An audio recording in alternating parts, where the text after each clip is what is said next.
భయ్యా ఇప్పుడే love me if you days cinema చూసి వస్తున్నా. నిజంగా చాలా అంటే చాలా బాగుంది.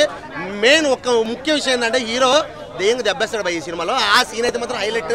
నిజంగా అంటే వైష్ణవితో ఉన్నాను అనుకుని దెయ్యంతో ఉంటాడు. అసలు నిజంగా సినిమా మొత్తం ట్విస్ట్లే. లాస్ట్ క్లైమాక్స్ కూడా ట్విస్టే.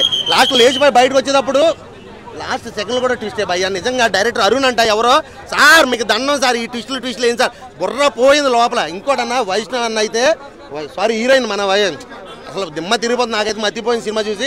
ఏం గ్లామర్ అన్న ఏం గ్లామర్. బేబీ సినిమా తర్వాత మరీ దారుణంగా ఇంత గ్లామర్గా తయారైంది, ఇంత ముద్దుగా ఇంత క్యూట్గా. శ్రీలీల కూడా ఎందుకు పనికిరాదేమో అనిపించింది నాకైతే. అది లాస్ట్ క్లైమాక్స్ లో అది కూడా అయిపోయింది బ్రో. కానీ దెయ్యాన్ని దెబ్బేసింది అయితే మాత్రం హైలైట్ సినిమాకి. అది సూపర్ అంటే సూపర్. లాస్ట్ క్లైమాక్స్ ట్విస్ట్ అయితే మాత్రం మైండ్ బ్లాక్. సినిమాలో హైలైట్స్ అంటే ట్విస్ట్ అన్న. ఫస్ట్ హాఫ్ అంతా దెయ్యం ఉందా అనుకుంటాం, లాస్ట్ వచ్చేటప్పుడు దెయ్యం ఏం లేదా అనుకుంటాం. సినిమా థియేటర్ నుంచి బయటకు వచ్చేటప్పుడు అమ్మ దెయ్యం ఉందా అనుకుంటాం. అది క్లైమాక్స్ కూడా లేచి బయటకు వచ్చేటప్పుడు కూడా ట్విస్టే. సెకండ్ పార్ట్ 2 రెడీగా ఉంది. అది ఎప్పుడు వస్తుందని వెయిట్ చేయాలి మనం.